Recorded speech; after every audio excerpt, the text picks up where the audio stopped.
ఇక బీజేపీ నిన్న ఇక్కడ మంచి అంశం ఒకటి వచ్చింది.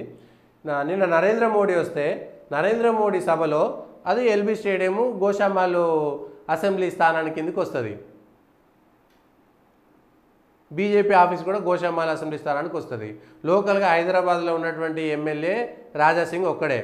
హైదరాబాద్లో లోక్సభ జరుగుతుంటే బహిరంగ సభ వేదికపైకి గోషామాల్ బీజేపీ ఎమ్మెల్యే రాజాసింగ్ కనిపించలేదు. సభకు ఆయన 20 నిమిషాల ముందే వచ్చినప్పటికీ వేదికపై ప్రధాని మోదీతో పాటు కూర్చునే బీజేపీ నాయకుల జాబితాలో పేరు లేకపోవడంతో ఆయన స్టేజీపైకి వెళ్లేందుకు ఎస్పీజీ బలగాలు అనుమతించలేదు. దీంతో సాధారణ కార్యకర్తలాగా సభికుల మధ్యనే కూర్చుండిపోయారు. భారతీయ జనతా పార్టీ మరి రాజాసింగ్ సపరేట్గా సస్పెండ్ చేస్తే అయిపోతుంది కదా, మాకు పార్టీకి సంబంధం లేదని. నిబంధనల ప్రకారం ఆయన ఎమ్మెల్యే. పోనీ ఆయన నిబంధనల ప్రకారం హైదరాబాద్లో ఎల్బీ స్టేడియంలో జరిగితే ఆయన ఎమ్మెల్యే. ఒకవేళ 2 నిమిషాలు ఆయన నిజామాబాద్లో బాన్స్వాడలో సభ నిర్వహించి అక్కడ ప్రచారం నిర్వహించి హైదరాబాద్ చేరుకున్నాడు. మళ్ళీ ఇది అయిపోయిన తర్వాత పటాన్ చెరుకు పోయాడు. అంటే బీజేపీ చెప్పిన పనులన్నీ చేస్తున్నటువంటి వ్యక్తికి స్టేజ్ మీదకి రాజాసింగ్ వరుసగా 3 సార్లు గెలిచిన ఏకైక ఎమ్మెల్యే. భారతీయ జనతా పార్టీలో ఏకైక ఎమ్మెల్యే. స్టేజ్ మీదకి పిలవడానికి వచ్చినటువంటి ప్రాబ్లం ఏముంది? బీజేపీలో లుకలుకలు ఉన్నాయి అని చెప్పడానికి మళ్ళీ ఇంకొక ఉదాహరణ ఇదే కదా. రాజాసింగ్ను స్టేజ్ మీదకి పిలవకపోవడానికి ప్రోటోకాల్లో ఆయనకు ఉన్నటువంటి లోపం ఎక్కడా? వరుసగా 3 సార్లు గెలవడం అనేటువంటిది ఆయన చేసినటువంటి తప్ప, ఆయన చేసినటువంటి నేరమా? ఆయన 3 సార్లు గెలిచింది కూడా బీజేపీ సింబల్ మీదనే గెలిచిండు కదా. బీజేపీ సింబల్ మీదనే గెలిచినటువంటి రాజాసింగ్ ఒక బీసీ కాబట్టి అట్లా స్టేజ్ మీదకి తీసుకురారా? మళ్ళీ మేము బీసీల కోసం చేస్తాము, మా బీసీ ప్రధాని అని చెప్తారు కదా. బీసీని ముఖ్యమంత్రి చేస్తానల్లో ఒక బీసీ ఎమ్మెల్యేను స్టేజ్ మీదకి ఎందుకు విలువలేదు? ఒకవేళ ఆలస్యమైనా సరే పిలవచ్చు కదా, తప్పేమున్నది? రాజాసింగ్ను స్టేజ్ మీదకి పిలవకపోవడానికి బీజేపీ పార్టీలో ఎవరు కుట్రలు చేసిర్రు? దాంట్లో ప్రోటోకాలు లేకపోతే బీజేపీ విధి విధానాలకు సంబంధించినటువంటి అంశంలో బీజేపీ విధి విధానాలకు సంబంధించి బీజేపీకి ఒక రూల్ ఉంటుంది అనుకుందాం. ఆ రూల్ ప్రకారం కూడా ఆయన ఫిట్ అవుతాడు కదా. మొన్నటిదాకా ఎల్పీ లీడరు, పోనీ ఇప్పుడు ఆయనకు ఎల్పీ లీడర్ కూడా ఇవ్వలేదు. ఆయన బీసీ కాబట్టి ఎల్పీ లీడర్ ఇవ్వలేదు, ఒక రెడ్డికి ఇచ్చిర్రు. బీసీని ముఖ్యమంత్రి చేస్తాను, బీసీకి ఒక ఎల్పీ లీడర్ కూడా ఇవ్వలేనటువంటి పరిస్థితి బీజేపీలో ఉన్నది.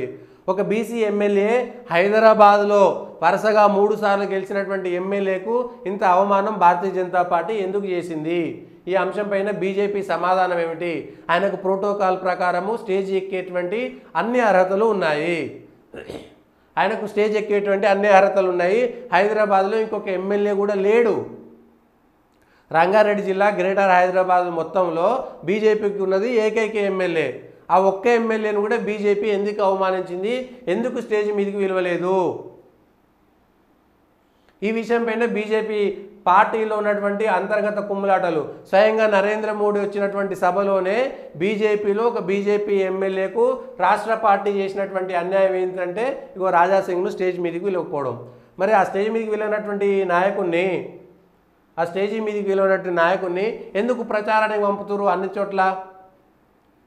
ఇవాళ కూడా కరీంనగర్ పోతున్నట్టున్నాడు రాజాసింగ్. ఇవాళ కరీంనగర్ పోతుండు. నిన్న ఒక్కరోజే మోడీ సభతో పాటు ఇటు బాన్స్వాడ జహీరాబాద్లా, అటు నిజామాబాద్ లోక్సభలా, హైదరాబాద్ లోక్సభ లేకపోతే సికింద్రాబాద్ లోక్సభకు సంబంధించిన నిన్న సభ, మళ్ళా మెదక్ లోక్సభ, ఒక్కటే రోజు 3 లోక్సభల్లో ప్రచారం చేసి ఇవాళ కరీంనగర్ లోక్సభకు పోతున్నటువంటి రాజాసింగ్కు ఎందుకు పార్టీ స్టేజ్ మీదకి విలువలేదు?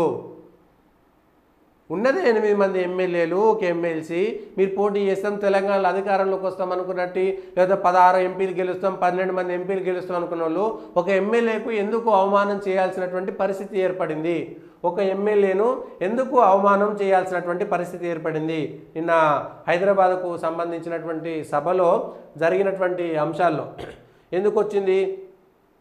ఆయన ఆలస్యంగా వచ్చాడనేటువంటి మాట చెప్తున్నారు. ఆలస్యంగా వస్తే మాత్రం స్టేజ్ మీదకి విలువేటువంటి అవకాశం లేదా? ఆలస్యంగా వస్తే స్టేజ్ మీద ఆయన పేరే అసలు అందులో లేదు కదా.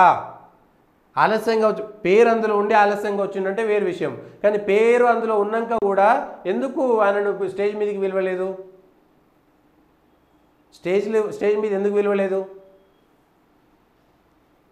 ఇది భారతీయ జనతా పార్టీ సికింద్రాబాద్లో నరేంద్ర మోడీ సభ పెట్టి కాంగ్రెస్ను అంత విమర్శించి నరాన జాతి వివక్ష ఉంది కాంగ్రెస్ పార్టీకి, నరాన జాతి వివక్ష ఉంది కాంగ్రెస్ పార్టీలో అంతర్గత కుమ్ములాటలు, లేకపోతే కాంగ్రెస్ పార్టీ ఇలా ఇది బీజేపీలో ఉన్నది కూడా అదే కదా, మీ బీజేపీ పార్టీలో ఉన్నది కూడా అదే జరిగింది కదా.